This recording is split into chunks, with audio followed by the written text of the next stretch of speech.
Hello, and welcome back to Seeing the World Through Trifocals. I'm your host, Eileen. This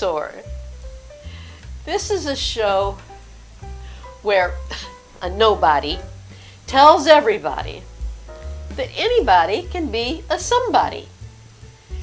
You see, in the eyes of today's world, I have no credentials that would make you consider me an expert. Also, I'm not trying to sell you anything. So these two non-qualifiers alone, I suppose, puts me in the nobody category. But I have survived life for more than 70 years. I have the same husband I married 55 years ago. I raised 3 biological children, multiple foster children, and foreign exchange students. I held down a media job for almost 30 years, administered a homeless shelter for 10 years, fought in the courtroom for abused children, volunteered at a hospice center with my dog for 8 years, survived cancer, and during this same period was also a preacher's wife. So I basically think this makes me an overqualified nobody. A quick disclaimer here. If you look up the definition of preacher's wife in a seminary dictionary, I'm quite sure you won't find my picture. I told you I approach things differently. I'm sure there are still some of Bill's professors on the Holy Hill in Fort Worth who are praying for him to this day, which is good because he needs it. Back to the point of today's commentary. Recently, I undertook the biggest challenge I've ever faced. I moved. No, not just across the street or the city, but across the country. This strong-willed, gun-toting, don't-cross-me, sweet old lady packed up her belongings, and she, that would be me, and the love of my life, yes, my husband, moved to Florida. Not as a snowbird, but as a lifer. Now, if anything is the ultimate test of a secure marriage, it's moving. We did pretty good through all the packing, the downsizing, and the tearful goodbyes. But the challenge came with the hello process. Now, picture 2 mature individuals who are used to interacting with other human beings, suddenly faced with a sea of computer geeks behind glass saying, "Why didn't you do this online?" Now, I'm capable of this online system. I may be seasoned, but I'm not an idiot. Of course, not that you can tell that from the way things appear to be going. You see, first you go online and find out what you need to do. And then you must appear in person so you can pay your fees and present your paperwork. Of course, you can't get your paperwork until you prove that you are legitimate and you live there. But you can't get proof you live there until your paperwork is approved. You can't ask a question online, and you can't get an answer in person. Did you hear my screams up in northern Iowa? Somehow, with God's help, we survived it all, and are now officially, almost, Floridians. The truth is, I forgot to pray before my first attempt to reestablish my new identity. And I ended up in a large waiting room with 100 other people waiting to be called to see someone behind locked doors who would call my number as if I was at a meat market. Finally, when our number was called, we found ourselves at Miss Forget Congeniality's window. She told us to go home and get the documentation we needed before we came back, and waited another hour and wasted another 5 minutes of someone's time.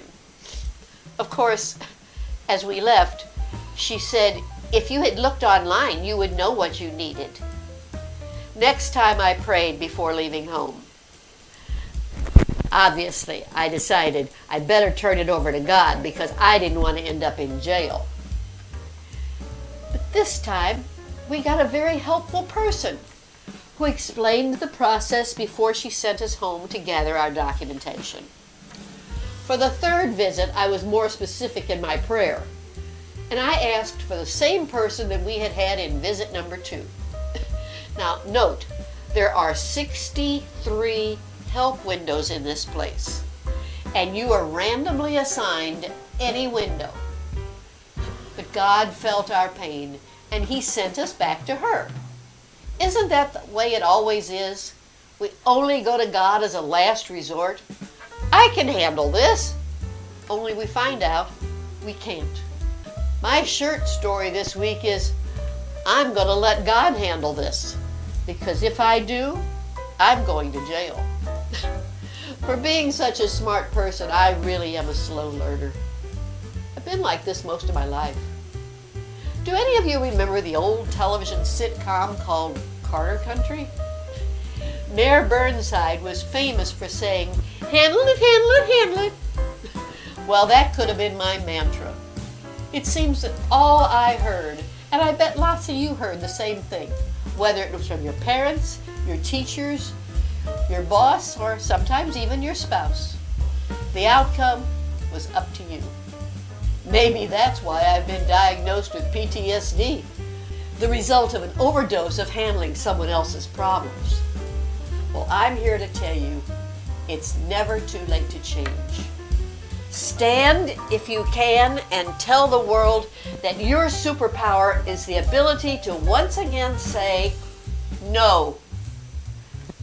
I learned at age 2 that you don't say no, and I learned it well.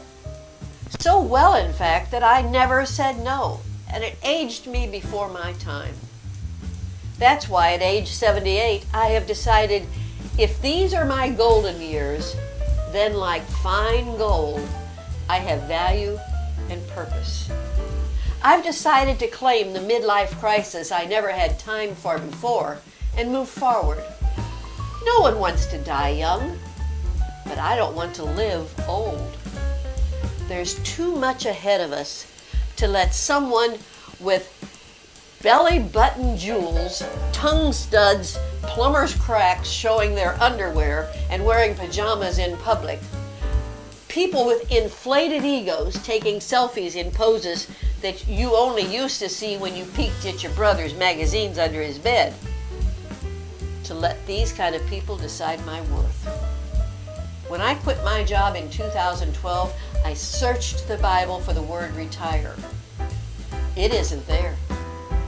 If Sarah can start a family when she's over 90 years old, if Moses can lead the nation of Israel out of Egypt when he was over 80 and wander around the desert with them for 40 years, if Noah can spend 100 years building an ark and didn't start until he was close to 500 years old, yep, that means he became a zookeeper at about 600 years old, then who am I?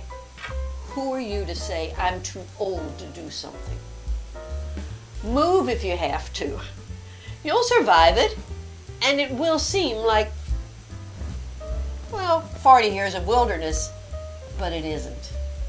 Wear a t-shirt if you feel like it tells people that you're here, or just get out of your rocking chair and exclaim to the world, you are valued and you are still young. In the biblical scheme of things, we're all infants. Speaking of the biblical scheme, remember, you must start your adventure with prayer.